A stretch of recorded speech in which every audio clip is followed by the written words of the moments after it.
समाचार अब तक, सत्य का साहस। मतदार म्हणून नोंदणी करणे हा लोकशाही सुदृढ करण्याचा महत्त्वाचा भाग असून यामुळे मतदानाची टक्केवारी वाढणार आहे।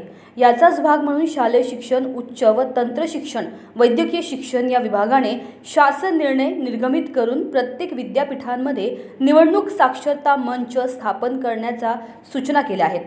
या दृष्टीने महाविद्यालय स्तरावर निवडणूक साक्षरता मंच स्थापन करून ती लोकशाही सक्षमीकरणाची व्यासपीठे व्हावीत असे प्रतिपादन रामटेकच्या उपविभागीय अधिकारी वंदना सवरंगपते यांनी पारशिवनी तहसील कार्यालय सभागृहात 26 जून 2024 ला आयोजित केलेल्या बैठकीत संबंधितांना व्यक्त केली।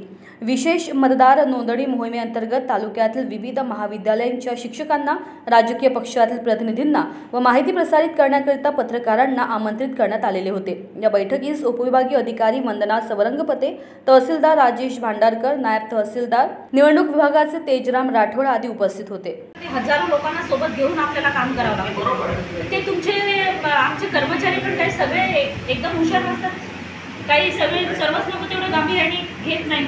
जेव्हा की त्यांना किती वेळ ट्रेनिंग एनजीओ मॅडमनी स्वतः बारकाईने फ्लोचार्ट दिला, ट्रेनिंग दिली, एक एक फॉर्म मध्ये प्रत्यक्षात कसं भरायचं, लहान मुलं कसं करून दिलं, पण तरी पण ते प्रिसाइडिंग ऑफिसर बीएलओ डेटा बीएलओला कसं होतं साहेब कसं होतं हा प्रकार खूप तफावत होती। म्हणजे लगभग ट्रेनिंग दिलं 60-65 हजाराची तफावत होती। पण काय झालं मॅडमला 4-5 हजाराची तफावत राहिली असते ना मतदानामध्ये तर हा प्रकरण तुमच्यापर्यंत आणि कोर्टापर्यंत गेला असता, त्याच्यामुळे खूप त्रास झाला असता। म्हणून थोड्याशा गोष्टी तुमच्या लक्षात घेतलं नाही बरोबर आहे। आम्ही